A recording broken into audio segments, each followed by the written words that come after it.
Hey, quick video part one. This is the one I owe you for yesterday. Busy with the holiday and a nice tie-in or parallel.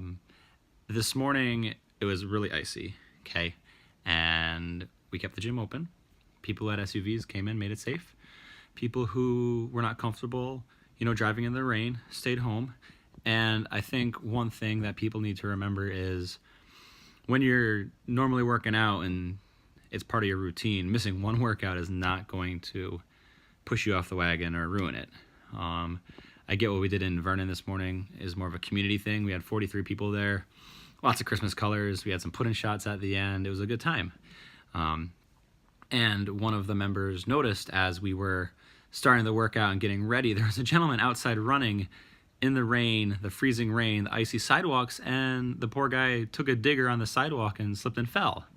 I hope he's okay, but I think what's important to realize is, times when weather or a holiday or something gets in the way, you should just not work out. I don't know of any midwinter marathons in New England that this guy or something might need to be getting ready for. Granted, I actually see him run by the gym every day, so I think it's just a habit for him. But I've seen people running in blizzards when the highways shut down. I've seen, all kinds of craziness, and I think when safety becomes an issue, you should be okay with not working out. Just an observation I make. I'm not trying to categorize runners into it. It was just the example for this morning. I had 43 people that came out and worked out at the gym this morning, but I had plenty of people with either ice in their driveways that stayed home or a car without four-wheel drive, and they chose to stay home. And I promise you, they're not going to fall out of shape because of this. So, observation. You don't have to go out in the snow or treacherous weather to get a workout in. You will survive, I promise. What's up, everybody? Got my observation for the day. The Patriots just won. Woo! And that's what I'm going to use as my observation. So, if you watch the game, Patriots played the first half really crappy. They're down at some points. They was tied at some points. I think this can be a parallel for life.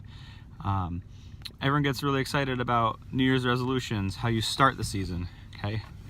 Just like how any team can start a game off really good, what matters is how you finish it. So I say focus on how you end your year to set yourself up for success in the next year. And yeah, go Pats. Have a good night, everybody. What's up, everybody? Giving you a two-part video tonight from yesterday and today. So what I wanted to touch on was what I found to be the most annoying fitness trend to me. So not that I think that everybody should feel this way, but this was my opinion, and these are my observations. It's the TB12 method. I love me some Tom Brady on the football field as an athlete, as a person, as somebody soliciting fitness advice, not so much. Without going too much into it, I think that there are methods in the book where if young athletes, even middle-aged athletes, began to use this, we'd run into a lot of issues. One of the main topics that the TB12 method incorporates is what they define as a non-loaded training or non-overload training. That makes no sense to me. I get it, they're trying to reduce shear force on joints and the spine, but I don't care what you do. A linebacker is never going to be fit from a resistance band and strong enough to protect himself in a football game or strong enough to perform.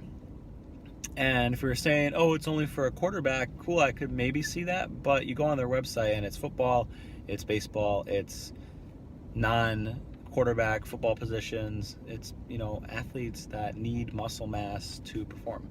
So TB12 method, not a fan of it, okay? I just think it's a lot of pseudoscience, and unfortunately, it ties into my second observation, which is people always wonder what professional athletes are doing to be who they are. And that is where we are wrong. Do not concern yourself with how the pros are training, what you need to look at is what the pros did to get to where they are. So what did Tom Brady do in high school and college? You know what I mean? Not so much what he's doing now in his 40s as a professional quarterback to stay healthy. He no longer needs to develop a new level of strength. He needs to maintain and stay healthy. Same thing if you look at track athletes, at linebackers, at running backs. Most of these athletes have gotten to their peak performance and they're now trained to stay healthy and maintain. Okay, so not to mention the fact that they're all genetic freaks and whatever they probably did would work for them, but it's important for us to remember that look at how these professional athletes got to where they are, not where they're at and what they're doing to stay there. Hope you all have a wonderful night. Get ready for more tomorrow. All right, everybody. Today I'm talking about the past and the present. I'm going to tie this into a couple things. The first version of this is do not treat a moment you were going through like you have in the past. Okay? Say you have lost weight in the past, you're going to try and do it the same way, expect the same results. Chances are that is not going to happen. As time goes on, we age, weight loss becomes more difficult, etc., etc. Another example of this, if you have worked out in the past, taking a bunch of time off, do not expect to come back to it the same way you did before. Do not expect to go into the gym and hammer a workout with the same intensity you did in high school. You'll pop a pec or something, right? You cannot look at any situation the same way you did previous times. I think that too many people think, oh, this has worked for me in the past, whether it's a training routine, a diet plan, and either expect it to work the same or better, or just not be open to trying a different process. It's an unfortunate thing, but I see it all the time. Oh, this is how I ran for this marathon last time. Well, are you older? Do you have more time constraints? Are you working a different job? Are you resting less? There's a lot of things that you need to take into effect. Now, this also changes in a positive way because I don't want to be negative. As you become leaner, you have to diet down different. As you become stronger, you have to train different. So it's important to remember that depending on where you are at your level of health or fitness, things are always going to be different, okay? That is version 1 of this story. Version 2. Have you ever had a coach that said, oh, this is how I used to do this back when I played college baseball, or this is how I used to do this back when I competed in blah, blah, blah. What are they doing now? Okay, have they been out of the game for a while? Are they still relevant in the field of what you are doing? All right, look out for coaches who do not keep up on continuing education and who get complacent and use the same method forever. One of the worst things you can do is think you know everything about a topic. I know plenty of coaches that are always trying something new. This does not mean that their old methods were not as good. This means they're changing with the times. This means that they're learning new sciences and getting better, okay? Everyone always talks about how dietary trends change. I've heard the term, we were lied to about carbs being bad for you. We were lied to about fats being bad to you. No, knowledge changes, okay? Look at Pluto was a planet, it wasn't a planet, it's a planet again. That's part of science. Science is continuing to do research and learn more and educate yourself on more. So, 2 things to take away today.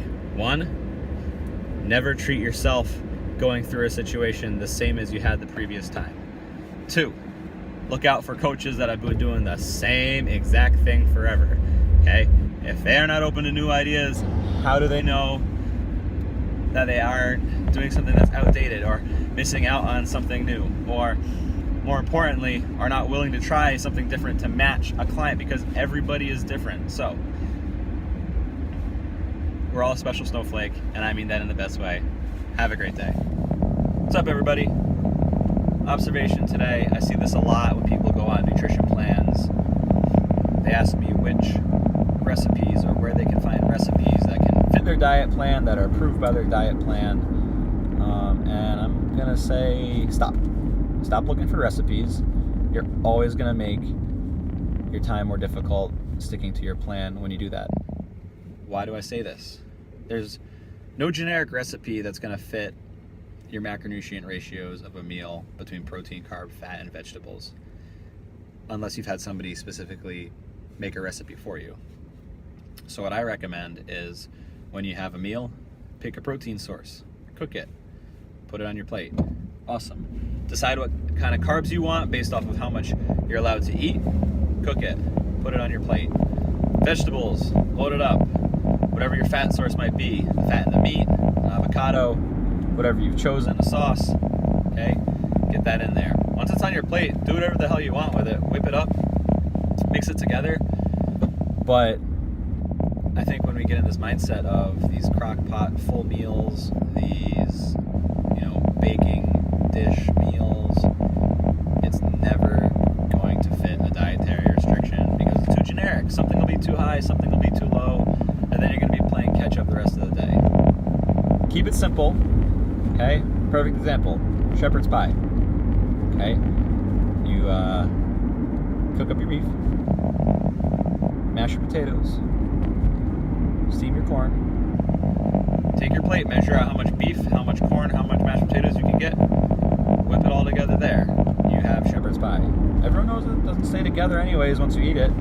So little things like that can save you a lot of a headache. Now, do I say you can never have a yummy recipe ever again? No, but if you're on a strict nutrition plan, chances are you shouldn't be having those kind of meals anyways, and you should be keeping it simple so that you can hit your goal for the meal. I think a lot of people do get, that emotional tie to food and recipes, and they're popping up all over the Facebook, the BuzzFeed. It's got the time lapses, the nice music in the background. I know you all want it, but just realize that's something you can do every now and then. So don't think too much. Keep it simple. Keep it yummy, keep it good, but keep it simple. Hope you guys all have a good day.